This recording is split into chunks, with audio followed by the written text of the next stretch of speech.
Sveiki, esu Antanas, Skoris platformos įkūrėjas ir šiandien jums norėčiau pristatyti analogų rinkoje neturintį produktą verslo informacijai gauti Skoris rinkos filtrą. Rinkos filtrą galima apibendrinti trim pagrindiniais use cases. Su juo galima ieškoti įmonių pagal įvairius kriterijus ir parsisiųsti susikurtą įmonių sąrašą tolimesniai analizai Excel arba CSV formatu. Antra, galima ieškoti panašių įmonių, pavyzdžiui, identifikuoti pagrindinius įmonės konkurentus. Ir trečia, galima atlikti rinkos analizę, gaunant agreguotus rinkos duomenis. Kaipgi naudotis rinkos filtru?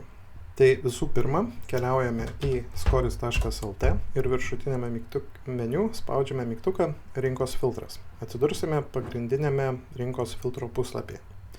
Taigi, kaip galima su rinkos filtru atlikti tuos tris pagrindinius minėtus use cases? Pradėkime nuo įmonių atrankos ir duomenų eksportavimo. Imkime konkretų pavyzdį, tarkime, jūs domina gamybos įmonės Vilniaus apskrityje, kurių apyvarta nuo 1 milijono eurų. Taigi, prie įmonės veiklos pasirinkame dominantį sektorių. Galime pradėti rašyti gamybą ir pasirinkti apdirbamoji gamyba. Tuomet vietovę pasirinkime Vilniaus apskritis ir apyvartą pasirenkame nuo 1 milijono eurų. Jeigu jūs domina veikiančios įmonės, tuomet prie statuso nieko keisti nereikia. Taip pat galite nurodyti ir kitus jums aktualius kriterijus, šiuo atveju juos paliksime tuščius. Tuomet spaudžiame mygtuką ieškoti ir sistema jums grąžins sąrašą įmonių pagal kriterijus, kuriuos nurodėte aukščiau.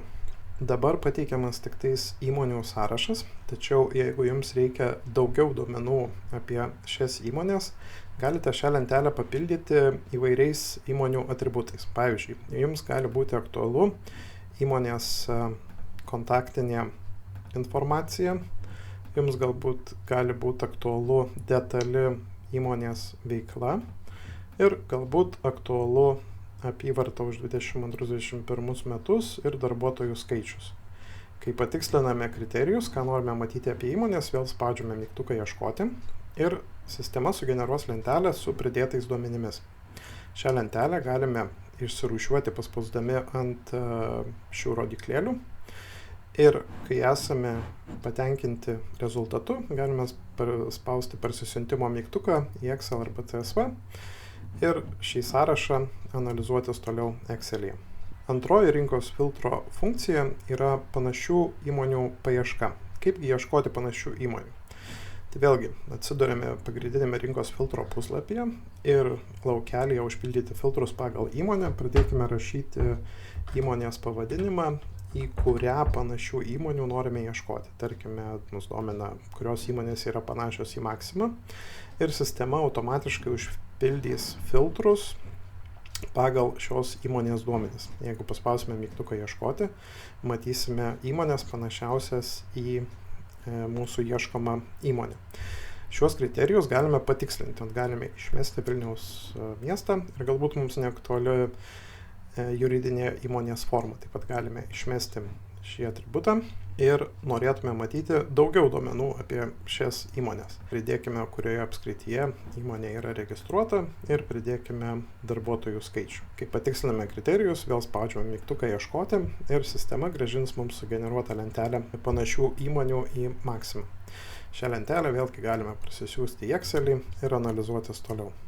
Trečioji rinkos filtro funkcija yra rinkos analizė arba agreguotų rinkos duomenų gavimas. Tarkime, mus domina vėlgi gamybinės įmonės, tačiau norime pasižiūrėti, kurioje apskrityje yra daugiausiai gamybinių įmonių ir kurioje apskrityje gamybinių įmonių pajamos auga daugiausiai. Taigi, prie filtrų pasirenkame kriterijus, kurie mums yra įdomus. Ir mus domina įmonių skaičius, apyvarta ir pajamų augimas už praeitus metus ir domina vaizdas pagal apskritis. Tačiau jeigu dabar paspausime mygtuką ieškoti, sistema grąžins mums įmonių sąrašą. Tai nėra tai, ką mes norime pasidaryti. Aišku, galime parsisiųsti šios duomenys į Excelį ir analizuotis tenais. Tačiau tą analizę galime atlikti jau Scoris platformoje. Kągi mums reikia padaryti, tai mums reiktų išmesti įmonės atributus. Jeigu mes išmetame konkrečių įmonių duomenis ir paspausime mygtuką ieškoti, sistema jums pateiks agreguotą rinkos informaciją. Kaip matome, yra pateikiamas apskričių skaičius, kiek toje apskrityje yra įmonių pagal mūsų atrinktus kriterijus, kokios yra bendros jų pajamos ir kaip tos bendros pajamos kito. Šią lentelę vėlgi galime išsirūšiuoti ir parsisiųsti į Excelį tolimesniai analizai. Tai toks tas Scoris rinkos filtras. Galite išbandyti visiškai nemokamai, keliaukite į scoris.lt, viršutiniame meniu spaudžiate mygtuką rinkos filtras. Jeigu turėtumėte klausimų ar kas nors yra neaišku, drąsiai susisiekite su manimi šiuo e-mailu arba telefonu, kurį rasite mūsų svetainėje. Tai tiek, iki kito karto.